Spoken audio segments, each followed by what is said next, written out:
If you are in network, you are going to want to tune into this podcast. So many people think the rehab chiro model is only cash. We only charge cash, higher price, yada, yada, yada. And while most of our members absolutely do, if you want to know a secret between you and I, the easiest businesses to fix and to make more money are actually the insurance-based practices, because most of them don't understand that still most of their income, sometimes 50, 60, 70% of their income still comes from non-insurance paying patients.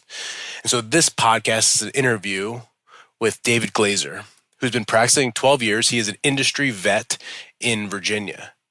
And when David joined our program, the first thing we did was an audit on his collections. And what we realized was almost 70% of his collections, like the money that went into the bank, even though he was in network with insurance, was still from HSA, FSA, credit card, cash, check. And when we figured out that audit, we were off to the races. So if you are in network, this podcast is absolutely for you. You're going to get so much from listening to David's story. Again, this is not a new grad. This is a guy that's been in the industry, doing the work. And finally, after dozens of years, after a dozen years, we've been able to make a change. And now he's, again, off to the races, literally and figuratively. David is also trying to build a running niche in his community and just an all-around unbelievable stand-up guy. On a personal level, David's been someone who has come into our world and you've seen him gain confidence. It's been so cool to watch him gain confidence as a person, as a business owner, and the future is so bright. The next thing that I will say about David is he is someone who I want to emulate, and I want all of you young bucks to emulate. You are never too old. You are never too far in it to know everything.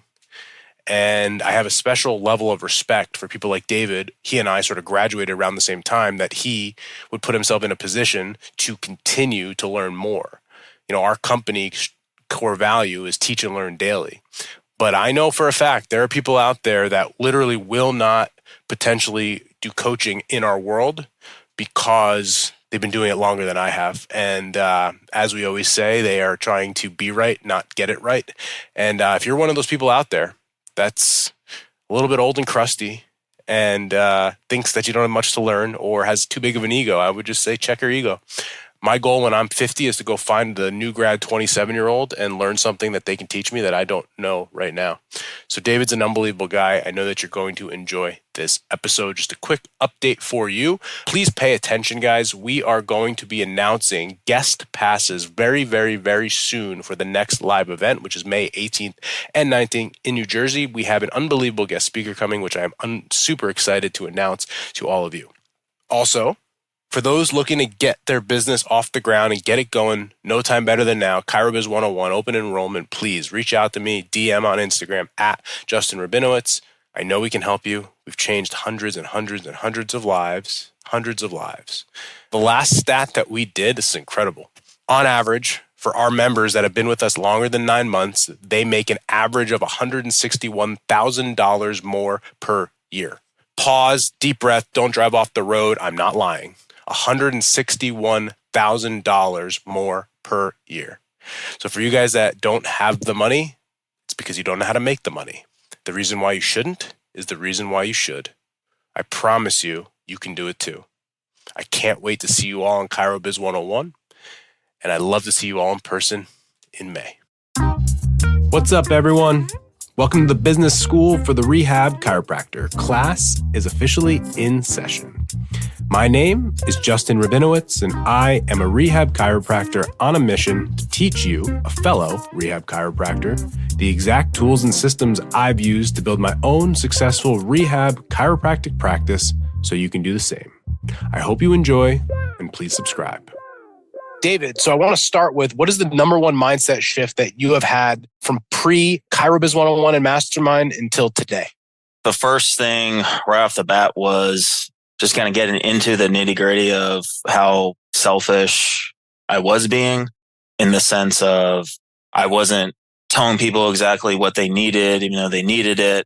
And even kind of going off of that, just the live event with the use of any softeners, the way I was talking was really downplaying it. So like, how would I ever expect someone to be seen for even 6 visits, let alone to get them to stay on for 3 or to want to ultimately know that you need to see this person for 24. Just the way that was needing to talk to people, that definitely changed a lot. And looking back with that, it was kind of like my own, even that fear of the rejection with that sense. I don't think anyone likes to be told no or have someone say, no, I'm not buying it. I guess that also too comes down into the conviction behind it, is just standing firm, realizing that you're the doctor. And for someone who's like early on, even if you talk like pre-mastermind, but I was thinking about even like how I was my first 3 years in practice, now being in practice for 12, was also that fear of some people call me out and literally asking me like how old I was. They're like, how old are you? And like, you're telling me what to do. You just have to stand firm behind what you know to be true. And that was a big shift for me. And it really helped with the growth. So not just business, but from the personal side. Love that. And so tell us where you practiced, when you graduated, and what's the name of your practice? I am in practice in a town called Harrisonburg, Virginia. So we're in the Shenandoah Valley. If people have heard of James Madison University, we're located right across the street from it. It's within a few miles. Graduated from Logan College in December of 2011. Been in practice basically right at 12 years now. You're an old dog. Yeah, I guess so. You've been doing it a while. I always have a level of admiration. And I say this at the live events because you and I are kind of been doing it the same amount of time. And I always want to be the person that I don't care who's older, younger, whatever. If I have something to learn from someone, that'll do it. And you've done that with me. And I appreciate that. So I wanted to thank you for that just right off the bat. I want to talk about, we have so many people that listen to this podcast that the rehab chiro model, high cash rates and hour-long visits and all this nonsense that is not always true. I want you to tell people the story about when you first joined our program and we had you go back and check numbers, even though you take insurance and are in network, the revelation you had when you figured out the percentage of revenue that still came from cash and the growth that you've had, even though you're still taking insurance, which is quote unquote fixed. So tell the audience about that whole story. When I first got into it, when we were talking about all the finances and all that, I went back and crunched numbers from the previous year. And then once I saw that, I was like, is this true? And then I went back 2-3 years out and it came down to the most it was like 73%, but on average, it was right at 70%, that it was either however you wanted to look at it as far as what was still cash. So whether people were paying by check, cash, credit card. On the insurance side, some of the payments actually came in like via a credit card. So that might fluctuate a little bit, but still, Sure. Even then, if you want to throw some of that out, but still, it was a lot higher than what I thought. Like I was expecting, I'm probably getting like 75% of the money I'm getting is from the insurance, like after you bill, and it's only 25% is cash. It was right at like 70%. That was a big eye opener to realize that at the end of the day, the insurance company's not exactly paying as much as what obviously I thought. And then what the growth had also shown with that is just going back to, we said, the mindset shift was the conversations I was having, just being strong and firm with what I believe and to be true. That increased the PVA by 2.5 sessions. And so from 14 to 16 and a half, but some months PVA was higher than that, but like average 2.5 visits on average, it's between $60 to $65. So let's just say that's an extra $200 per patient. And when I'm getting at least 20, if not maybe 30 new patients a month, so times 200, so that could be an extra $4 to $6 grand a month just right there of just being clear and firm with what you're saying, because people will be able to sniff you out basically. Let me dive into that. You've been doing it a while, so you have context. Most people in our group, probably average age is like late 20s, early 30s. And so they might have experienced other things before this, but this is kind of their first foray into it. You, 10, 11 years of doing it one way. Teach our audience a little bit on a tactical level of the conversations that you were having before and then what changed. So you have Sally sitting in front of you with back pain. What are the differences for like a new grad coming out? What's changed in your world? Like, give me 3 big tips that have changed.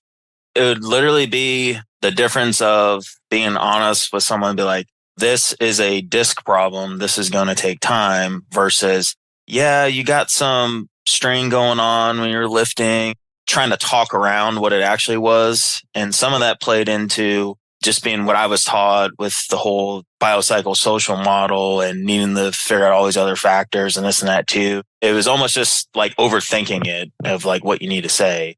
And just people were like, I just want to know what I got. So now like I get that less because I'm actually telling people this is I strongly believe is going on. Because if you tell someone it's just a strain, they automatically think like, oh, okay, it must not be that bad. It's just a muscle thing. Versus when you were like, no, that's the symptom because this is a disc issue and this is going to take time. Throwing in from like the evidence-based research as well, from the sense of we know we need to do strengthening, tell people right off the bat, it makes more sense for someone who maybe played sports or had with that too, that they usually grasp that a strength training regimen or strength training cycle is like 12 weeks. So that right there, they know, okay, we're in this for the long haul. And I explain with this, we need to strengthen.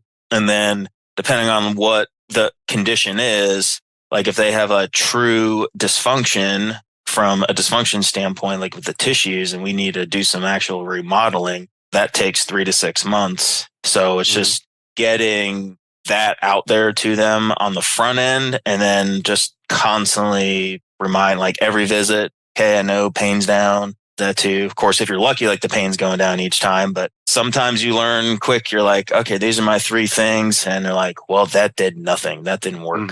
And then figuring out how to pivot from there and to still get the point across, just because that can be obviously the main driver is pain for a lot of people, and getting them to realize that pain may not be going down, but we also need to look at function here because it may not always be linear.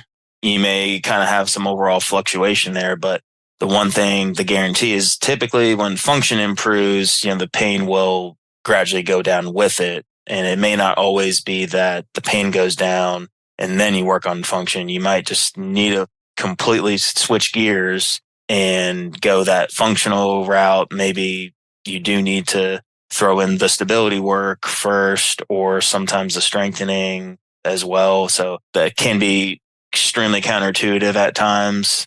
3 things right there is just being direct, using the research to play into your favor, and don't think that that is like you trying to like sell them or be sleazy with it. That's just facts, and just right off the bat from there. I love that. I'm going to ask you a version of a question I asked Kevin Vandy. You mentioned evidence-based, you mentioned research, you mentioned the crowd being in the McKenzie crowd or all the kind of circles that we run in.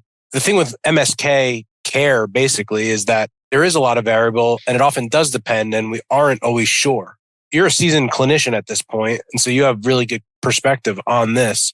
How would you talk to a graduating student coming from like the worlds that sort of we typically live in, where we know that there is variability, we know that it does depend, but also being stern and strong and firm in this is what you have going on? Like, how do you weigh both sides of that? I feel like I kind of went in a little bit with that last little section there, but trying to think of a patient I had, saw her yesterday. She's 30 weeks pregnant, has back pain, pains shooting down the left leg, not past the knee, having pain every time she takes a step on the left side. Just getting the point across to her was actually more of having her not to fear the movement kind of thing, and that she was able to move. And so just trying to break past that. We got her moving better. The pain changed slightly. And then it was saying, okay, now that you can actually like bear weight fully on your leg and it doesn't hurt as much, we need to now goes into that functional piece of now let's kind of work on how you're walking. And so coached her through different ways to kind of like land better with her like footwork and so on with that. And the main follow-up was, it was more of the McKinsey approach for her. Then actually talk about having to switch gears. We were just doing a standing extension, and then all of a sudden she's about to leave and she was like, okay, no, the pain's worse in my leg. And so now it's like, from the McKinsey standpoint, we don't want to be like doing anything that's going to increase leg symptoms in particularly, but furthermost symptoms. We ended up reevaluating her right then and there. I'm like, yeah, I'm not sending you on your way with that. I don't like that at all. Laid her back down on the table, did some other moves. Then it kind of showed like we eliminated the back pain. And then what we found was it was actually more of a hip problem, and then gave her the hip exercise. It got rid of all the leg symptoms and so on with that. Just kind of being able to switch gears right off the bat, quick recognition just from like all the reps that I've had. I'm like, yeah, okay, that's going to completely get worse. And that's something that I think early on I'd be like, oh, okay, that's just because your body's getting used to it. You just need to fill it in or basically get the reps in yourself, and then it's going to get better. I think it's more, the more you see, the more you know this ain't good. This is not just going to be like a normal thing. And that unfortunately does come with time. But for like the newer, like if someone was just coming out of school, to see that person might have been a little bit of a unique situation, just because really acute, severe pain. But with those, I wouldn't expect the pain to be gone first visit on a really acute, severe pain patient. Like we're just looking for any positive thing. That's how I work with those patients, is listen, like, hey, if we're having any change whatsoever, we're in a good spot. Because even if it's bad, then it's like, all right, we got to switch gears. If you're good, then we just have to continue to push through it. Love that. Let's switch gears a little bit. So you are trying to establish a niche in the running community. So you're in it and you're getting going with it. Teach our audience, there's 3 things that you're doing consistently over and over. What are the top 3 things that like a student or new grad, hey, I want to also be in the running niche, that you're currently doing that you're finding is really, really working? Yeah, really goes back years worth of just, if there was a local event, I was showing up to it and I was running it. Running like running the race, not like running. Yeah. So I was literally like running it. So I think off of that, it does build the credibility if you yourself are doing it and that you're in it. The more that I was doing it, the more people I met. And then the local race organizers knew he's doing these things. He's a chiro. He is passionate about running himself. Like he likes running and like working with runners. And so just the conversations and just like a lot of even the principles that are kind of taught here in the group of just nurturing any relationship you have. And so just continuously showing up basically would be a big one. Number one is continuously showing up, which over the course of 12 years certainly adds up. So that's the first one. What would you say the second one is? Yeah. So continuously showing up, being a runner yourself, if that's what you want to get into, and like showing. So that's where, of course, with social media, posting your runs, Strava is big in my area, probably like all over the US. Posting on Strava, liking, giving people the kudos and stuff like that is what it's called, which is basically a like.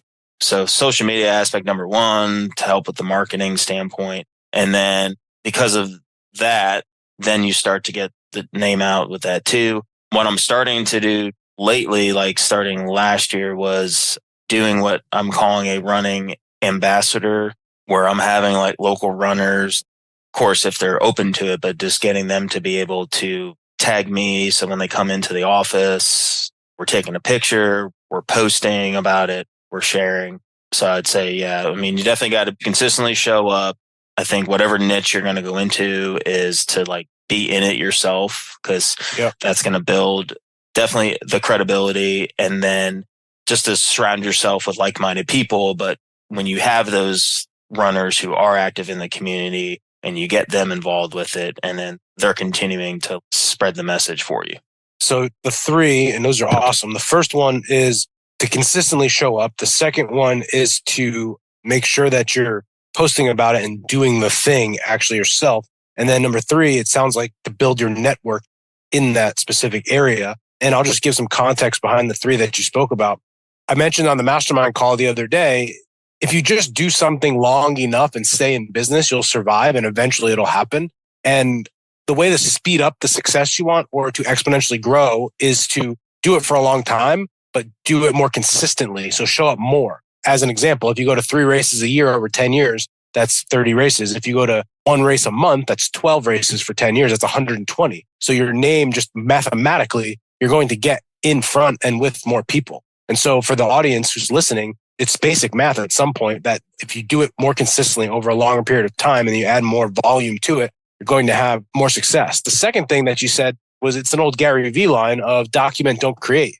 And so you can create more content about running and doing all of that. But what you said is I run and I post about it. I'm doing it and I'm in it. And so I'm just sharing my experience and my content. And so if you're a CrossFitter or you're a golfer or you're a mom, that is your niche of people. It makes life really, really easy. It's why oftentimes in our world, a lot of the females that run either women's health clinics or female clinics have such success is because they're them. They're their patient. And so it's a very natural thing. Now, it doesn't need to be that way. It makes life easier if you are doing the thing, but it doesn't need to be that way. So I think that's an important point. And then the third thing, which sort of happens when you do the first two well, is that you build a relationship with influencers in the community within that niche. And so you build a network of people, and David, in your world, that would be in the running community, which be involved in marathons and races and charities and all different forms and fashions, high school coaches that gets their athletes and their kids. And so you sort of build that flywheel effect as you develop it. And so I think those three are